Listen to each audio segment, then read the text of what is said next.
video is about world cities, which is your year 7 half term 4 topic.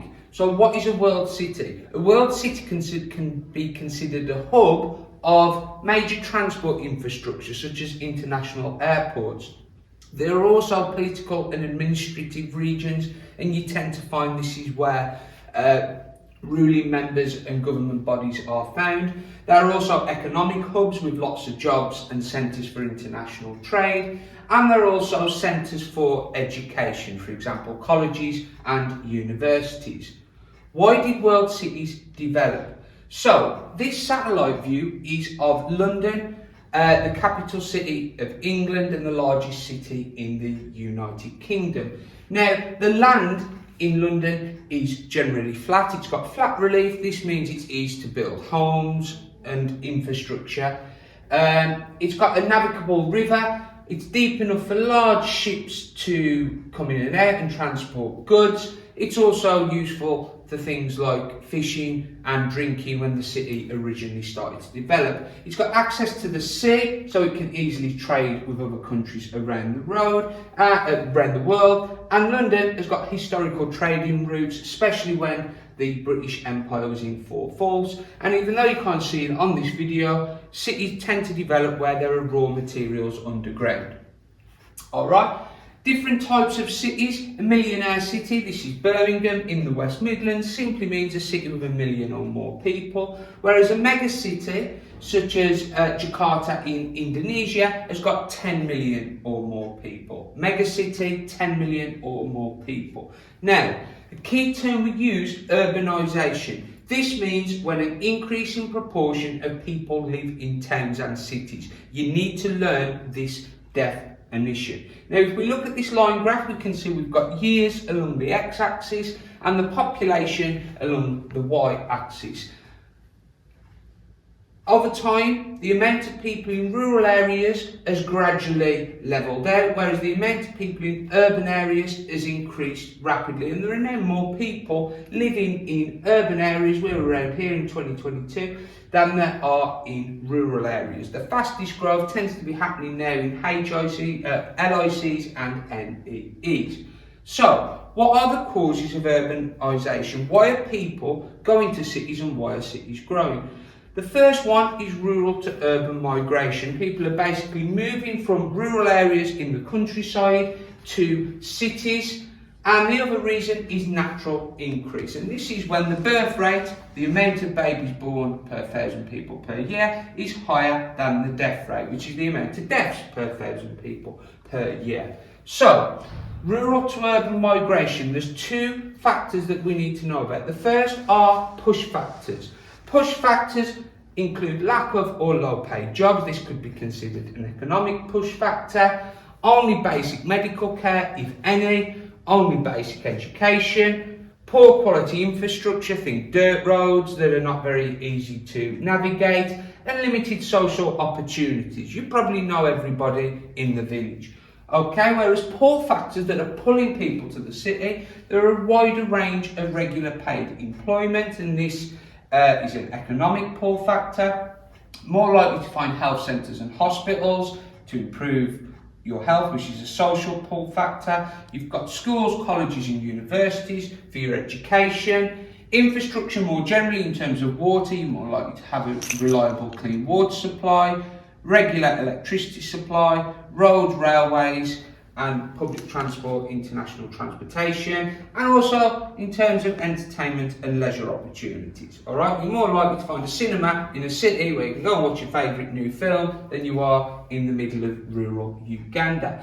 Natural increase, the reason that the birth rate is higher than the death rate is because migrants who tend to move to cities are young people. Young people are more likely to have children. They're also less likely to die. So the birth rate is increasing and the death rate is decreasing.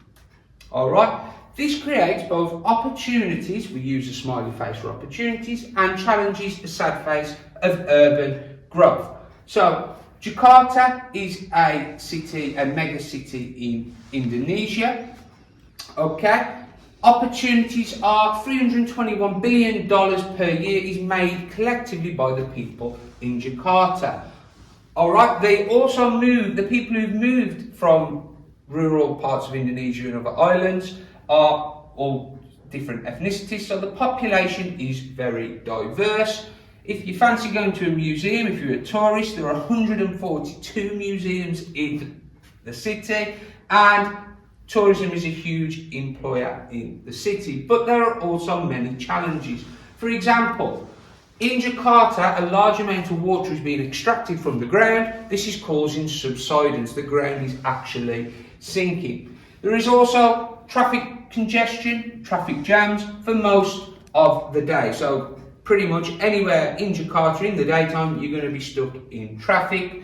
There is little green space because everything has been built on, and because of the urban growth, squatter settlements have developed, and in Jakarta they call them kampungs, and these are often poorly built. Here you can see the contrast between the modern high-rise buildings and the kampungs where people who arrive at the city are forced to live, and you can imagine the environmental impacts. There's no sewerage system. This river doubles up as a public toilet.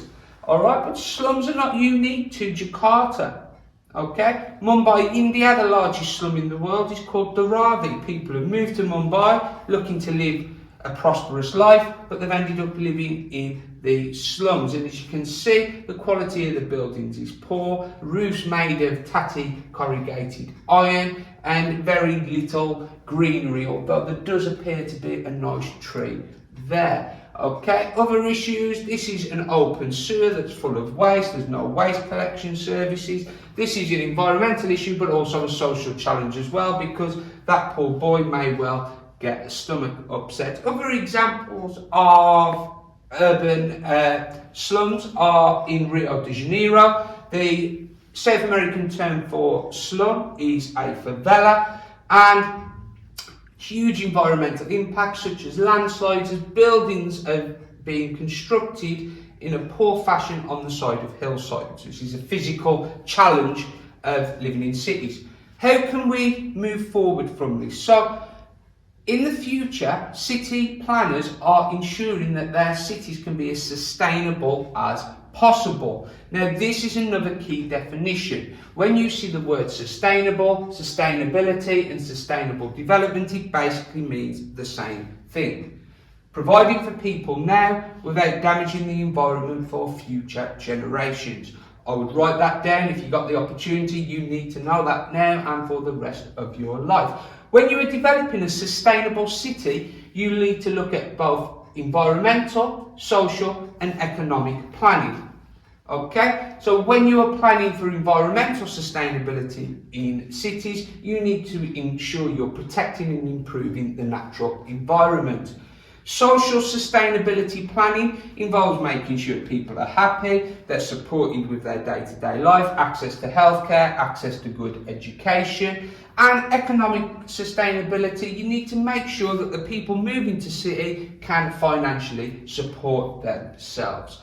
This image shows some examples of sustainable planning. For example, local food production. This reduces food miles and potential air pollution as a result of the food being transported. Renewable energy production, so wind turbines and solar power don't produce any emissions. Waste reduction and recycling services, and in more modern cities, electrical vehicle charging stations that, who knows, may well be powered with biofuel rather than coal or nuclear. Examples of sustainable cities, we've got the Garden City in Singapore, the city-state in Southeast Asia.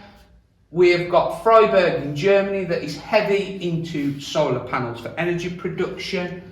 And also our very own local city, Birmingham, you can see the tram line running through the city centre, not even with electricity, it is battery powered, which means it has pretty much zero impact on the air quality. Now you've watched that video, hopefully you are clued up about world cities.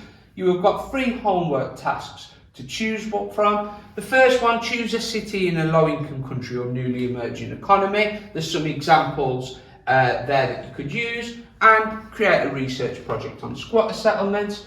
The second, you could research how a city has been become more sustainable. The most obvious ones are cities like Freiburg, but you can choose pretty much any city and do some research into it. And finally, obviously, making sure health and safety is a #1 priority. Maybe you could go with your mum or your dad.